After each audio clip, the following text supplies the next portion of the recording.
And welcome back, everyone, to game night as we get ready to close out this regular season here on our Grandville Bulldogs broadcast on MGN. And excited to close the year by welcoming on a guy who had a really, really good week 8 and certainly be looking to continue that on through. Easton Suidinkski, Grandville senior running back and defensive back now joining us here on the show. And first off, how are you doing tonight, Easton? I'm doing great. How are you guys? Doing very well. Thanks again for coming on, and thanks for coming on after a huge week 8 and a really solid win. Not just for the team, but you know individually as well. We'll talk about that performance here in just a second. But let's start by the team performance. 38-3, both sides of the ball nearly pitch a shutout. The offense with kind of a good grinding, kind of consistent win. Tell us kind of about the vibes and just how important it was for the team to put together a win like you guys had last week, where just both sides of the ball really did their job really, really well. It was very big as for throughout the season we never really had like a full team effort win. It was always like either offense went off or our defense had a really good game. So it was really nice to put both together and just kind of shut them out right away. No, it absolutely was. And on the offensive side of the ball, where you did score a touchdown, had a pick on defense, we'll talk about that in a second. But on offense, the one thing Chandler and I were kind of noting in the game is, you look at, for example, the Hudsonville game, you guys scored twice, both of which on longer range scores. This was a game where you guys really didn't break a play more than 10, 15 yards for the most part. I think there was one pass deeper to Jaden. But for the most part, it was kind of that old school, grinding game where you just were consistently staying ahead of the chain, staying on it.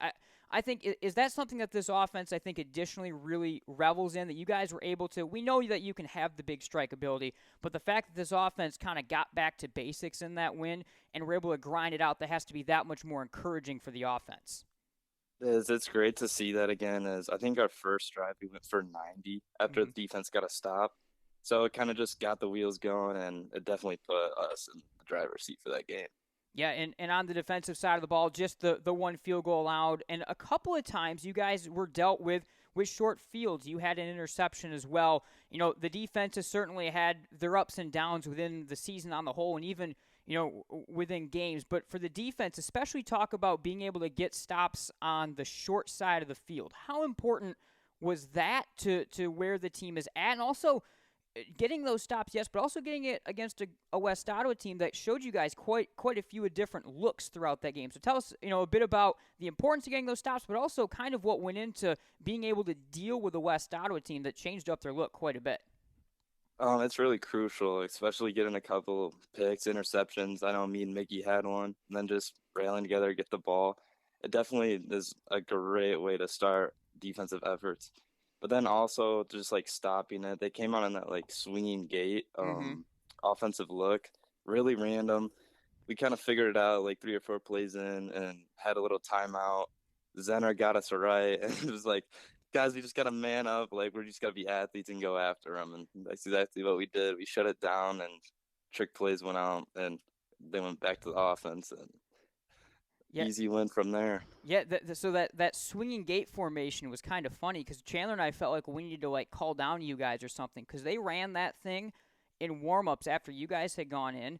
They ran that thing literally 10 or 15 straight plays. Like their entire warm-up was just running that like formation. I've never seen a team practice like a trick play formation as much. So we knew it was coming at some point, and they mixed in the kind of the pistol option and a lot of different things um, as well. You personally, you won our Player of the Game award. It was close between you and Jaden with the performance. We wound up giving it to you because you did it on both sides of the ball. You've moved back to playing both sides of the ball full time this year, coming in for Jaden Brown after he suffered an injury. Tell us, how much do you enjoy that opportunity to be out there, every single play and impacting the game in all facets? Because we've seen you do it for 3 years and been so effective doing it, but now back to doing it again in your senior year.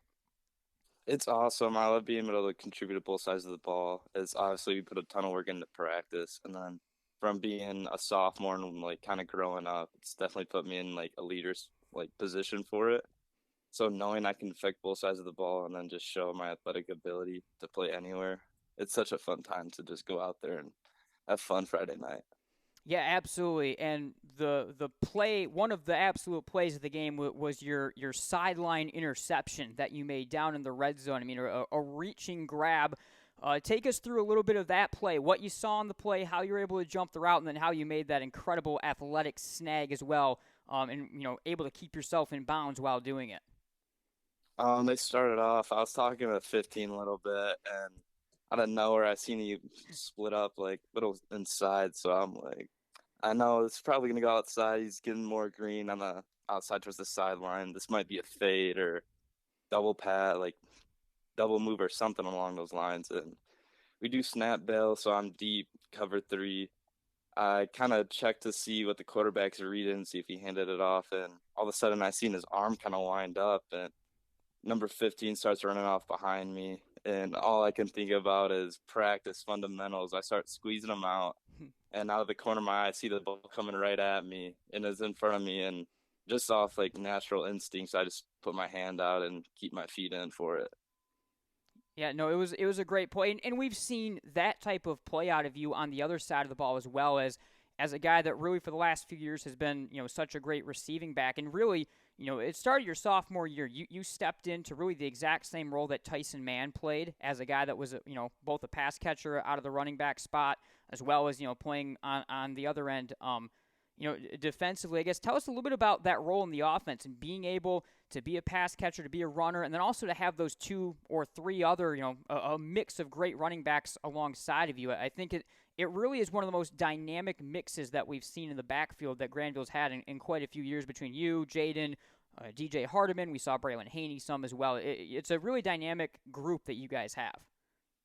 For sure, I think we have a great mix, and I think me and Tank just complement each other so well. He can just kill you at any time, and then I also have the speed for it. But as soon as you come down, we can just go right over the top. Even with like Gibby Conley can get out there and catch some passes as we've seen. But it's definitely fun, especially now that Steele's throwing me out wide and making me motion ever. It's kind of like the Dolphins of the NFL with Tyreek. I'm just running around out there, but it's super fun. It's great to be in that offense, like new look. So. Yeah, for sure. When you look at your game, and this maybe is true for both sides of the ball, where are some of the main places where you feel that you really targeted to improve your game and have been able to improve your game, throughout your career, but especially throughout your senior season?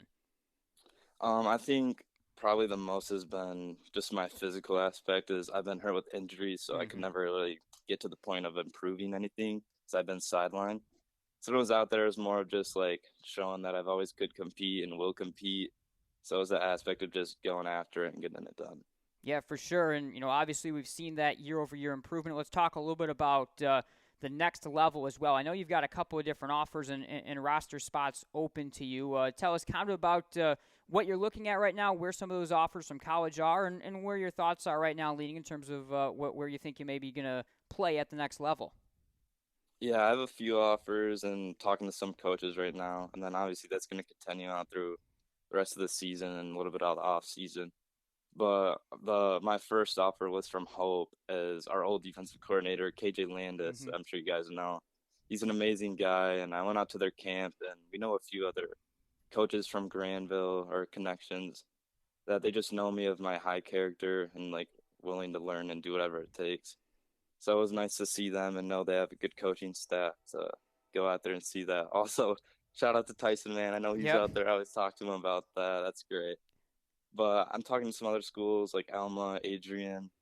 Coach Zenner has an old buddy from Western, from Baldwin Wallace. They're in Cleveland. Okay. They're a D3 too. They're super pumped about trying to get me out there and visit. So they're super great to like talk and connect to since they're not around and never really seen the wing tee either. So it's fun to talk to them about that.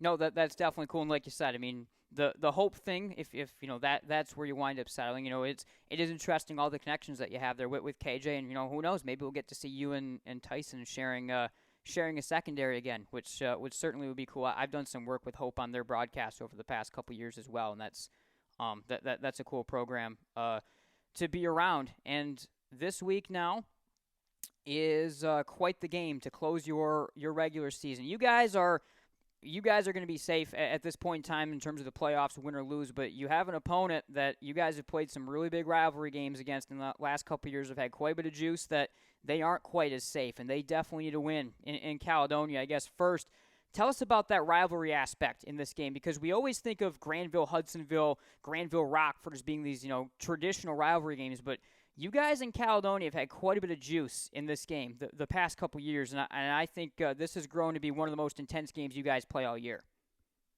For sure. We've seen them my sophomore year.